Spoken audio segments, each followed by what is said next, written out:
Ini baru Xiaomi. Ya seperti kita tahu pasar Indonesia tuh yang main tablet bisa dihitung pakai jari. Paling setahun berapa kali launching sih. Dan entah dari mana, tiba-tiba Xiaomi bawa masuk Redmi Pad SE. Ya, SE-nya itu gue nggak tahu entah untuk special edition, semua enak, spek elite, atau seri elite. Ya pokoknya ini price to performance-nya benar-benar seperti Xiaomi yang kita suka. Dengan harga 2 jutaan, tapi fitur yang dikasih seabrek.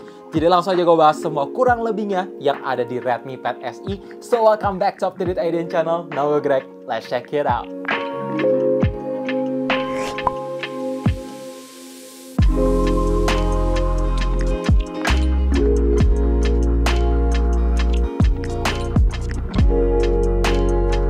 Pertama-tama, untuk dusnya kayak gini, ada tulisan Redmi Pad SE, dan di samping kiri ada terdapat stiker garansi resmi Xiaomi untuk membuktikan kalau emang ini produk resmi. Terus begitu kita buka di dalamnya langsung kelihatan tablet yang diselimutin atau dibungkus sama kain putih, di bawahnya ada kata-kata sambutan, dan ada lagi kotak-kotak partis yang bisa kalian buka dengan isinya itu ada manual, SIM ejector, brick charger 10 watt, dan kabel Type-C. Yes, kalian nggak salah dengar kalau tablet ini cuma support sampai 10 watt, bukan 18 watt, bukan 33 watt, apalagi 67 watt.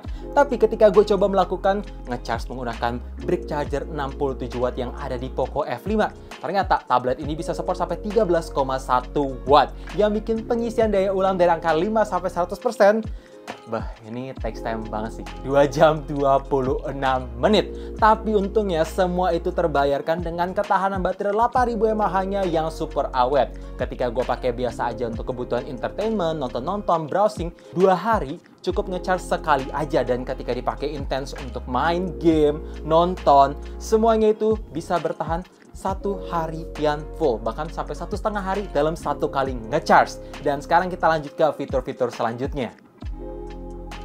Buat tablet 2 jutaan, jelas layarnya ini enak dilihat. Dalam arti kata, bezelnya kelihatan simetris sama di segala sisi dengan kualitas warna yang bagus. Ya, panelnya menggunakan IPS LCD dengan kombinasi resolusi Full HD Plus yang masih cukup tajam di ukuran 11 inch. Dan ketika gue melakukan scrolling sana-sini, buka tutup aplikasi sana-sini, refresh rate 90Hz-nya masih kelihatan cukup mulus. Walaupun ya memang sesekali ada endet-endet, tapi ya sisanya berjalan dengan mulus, adaptif.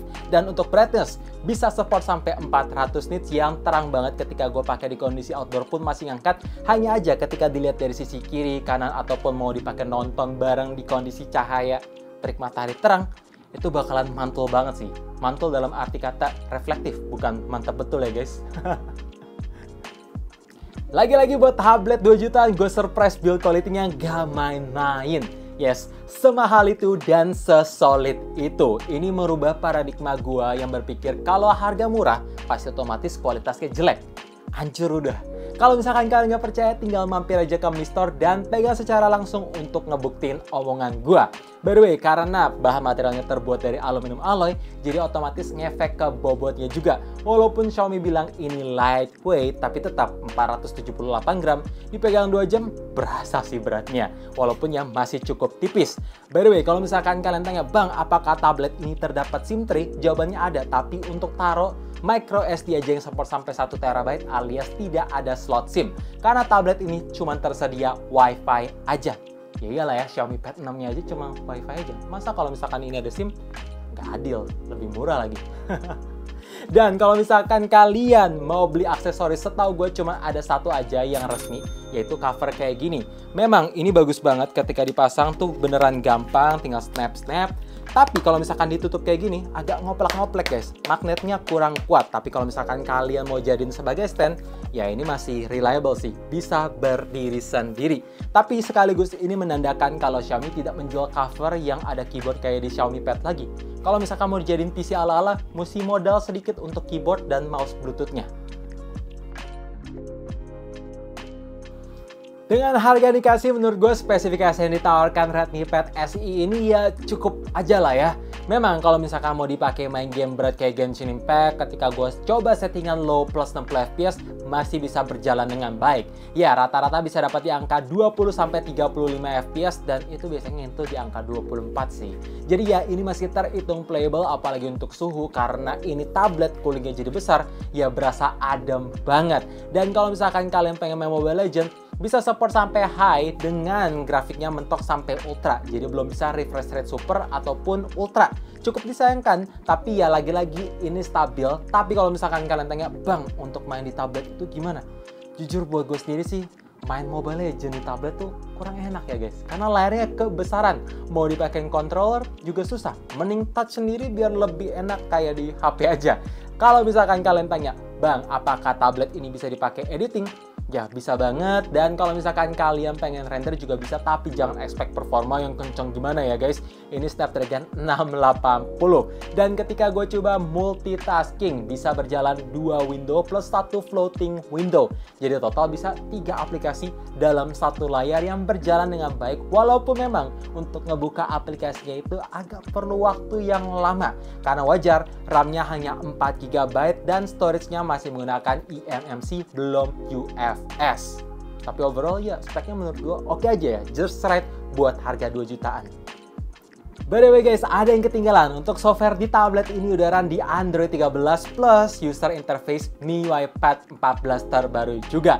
Dan selama 1 minggu menggunakan tablet ini, gue surprise banget sih. Bloatware-nya minim dan tidak ada iklan yang gue temukan di aplikasi bawaan. Seaneh itu. Masuk ya, SE. Seaneh itu. Speaker tablet ini gile, menggelegar banget. Ya nggak kayak bioskop sih, tapi untuk quad speakernya itu bisa menghasilkan kualitas suara yang sekencang itu. Vokalnya jernih, treble-nya dapet, dengan kualitas bass yang menurutku memang masih kurang berasa. Tapi untungnya bisa kalian adjust di Dolby setting, mainin EQ-nya manual, jadi lumayan bisa ngeboost. Ya overall ketika dipakai nonton, main game menggunakan speaker bawaan, gue suka sih. Ini immersive, berasa bagus. Tapi kalau misalkan mau lebih imersif, ya masih tersedia port jack 3.5 dan kalian bisa colokin earphone ataupun headset kabel kalian. Lanjut ngomongin soal kualitas kamera. Ya, ini terdapat ada di tengah-tengah persis, jadi posisinya itu nggak aneh karena landscape. Dan untuk resolusinya ini support sampai 1080p 30fps yang oke aja lah ya, so-so. Berfungsi kalau misalkan kalian pengen untuk meeting ataupun video call, masih kaliannya kelihatan. Dan kalian bisa mainin exposure, mainin T-focus juga, jadi ini lumayan oke banget. Sedangkan untuk kamera belakangnya cuma support sampai 8 megapiksel yang ada sebagai pelengkap aja sih. Kalau misalkan mau foto-foto ataupun video, ya hasilnya standar aja. Gak bisa dikomplain buat tablet 2 jutaan. Tapi kalau misalkan pengen foto gelap, ada fitur night mode-nya juga. Not bad lah ya.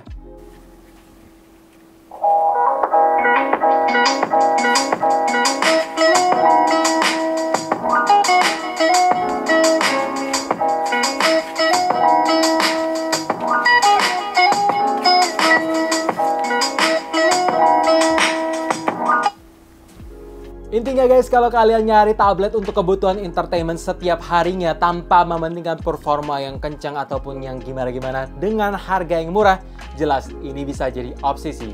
Dengan catatan, RAM 4GB-nya menurut gue ini rasanya agak kurang. Andai aja Xiaomi bisa ngasih varian 6GB walaupun harus nambah 200-300 ribu, tapi tetap berasa worth it untuk penggunaan jangka panjang.